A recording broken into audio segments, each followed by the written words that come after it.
Wisconsin Governor Scott Walker has met with the president on health care. You heard the president mention his name. He's chairman of the Republican Governors Association, and he joins us now in a very busy time in Washington, D.C. Governor, it's nice to have you back on our program. Thanks for having me on. It's actually amazing. The last 6 days, I think I've met more with the president, the vice president, and the administration than me and many other governors did in the last 6 years under the previous administration. I'm taking you think that's a positive. What's one of the things that you can share with our viewers that's taken place behind closed doors that you're viewing as such that you think could actually help work towards a solution when it comes to health care?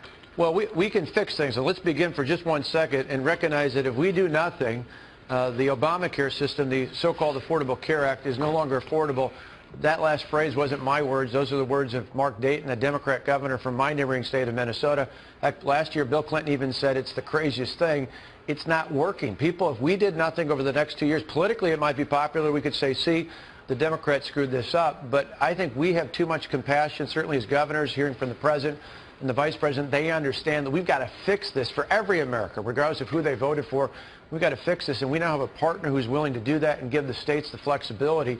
And so we've been meeting actually for the last month or so, but particularly this week in the White House with the president, with the vice president, and now as well with Secretary Price. We're going to have a process going forward that provides access to a quality, affordable health care that people get to make the decision on, not the government. You know, people so tell us about that, because we certainly have heard certainly the complaints about Obamacare. We've covered it extensively in our program, and our viewers really want to hear about solutions. And I know you've said in previous interviews, including with Chris Wallace just on Fox News Sunday, that you're proud of the plan that you've put together in Wisconsin. And because you're speaking to a national audience now, I'm just curious, what can you pass on to our national audience that you think is something that worked in Wisconsin that you can see being part of the solution here? Well, what we did, and overall what I think, you know, because people want personalized, patient-centered health care that treats people like a person, not like a number or statistic. What we did was we changed things so that everyone in our state is covered under poverty. Everyone under poverty is covered under Medicaid. So that's the Medicaid program that was already there. We did not take the expansion under Obamacare. We didn't set up a state exchange. But for the first time ever, no Democrat nor Republican governor had ever done it before. We cover everyone living in poverty. So the truly needy are taken care of.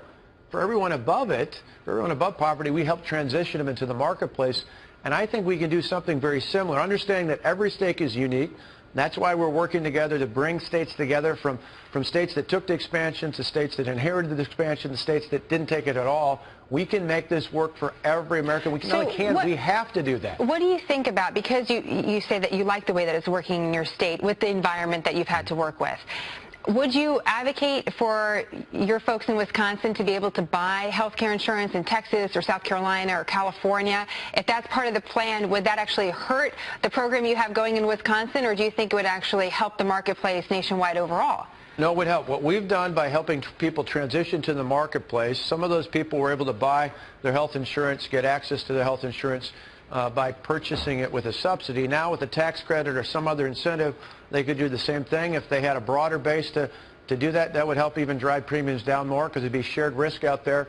What we're trying to do is give people the options to do that. There's a way of handling this. Remember, people are scared. They're scared because of the failure and collapse of Obamacare. They were scared over the years what would happen. There's a lot of uncertainty out there. I certainly hear it in Wisconsin.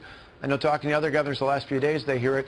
What they want, and what we're going to lay out, we're going to give deference to the president's address to the Congress tomorrow, but by the end of the week, we're going to lay out what we've worked with the president, his administration on, and what we hope to work with the House and Senate on, that will help provide that certainty that there's a next step. If you've got employer-based plan, if you've got a plan through where you work, you're covered. If you're covered under Medicaid, you're covered. If you're covered under Medicaid, you're covered. There's only a tiny sliver of people who picked up new coverage they didn't have before under Obamacare, and for those people, they've driven premiums to the roof. We need to fix that. You know, there's a lot of talk about, you know, health saving plan, tax credits, all of that. But in order to be able to effectively use some of that as a consumer, you really have to have some good knowledge of the costs. And quite frankly, Governor, I hate to admit this, but when it comes to health care costs, I mean, it's anyone's best guess. I don't know what a broken ankle costs versus a sprained ankle, you know, versus having to go in for a flu vaccine. You know, it just seems that the cost for a consumer to be educated and then to manage their own health care,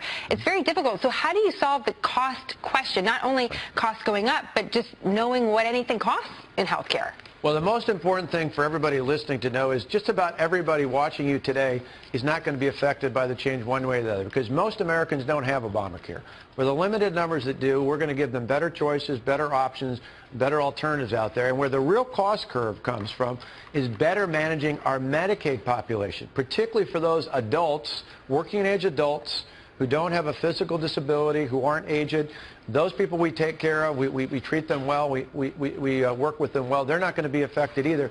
It's going to be working age adults who you used to say were on welfare and other public programs as well. We're going to help transition them off of government assistance and move them into a place where they have true independence by empowering them to work again. The federal government for years, not just in this program with Obamacare, but overall, has put in place barrier after barrier after barrier to employment. We can get them back to work again, and that's where the real cost savings is long term. I hope to have you back on the program. We're going to get cut off by commercial, but we'd love to have you back when we see the solution come out, as you mentioned, a few days from now.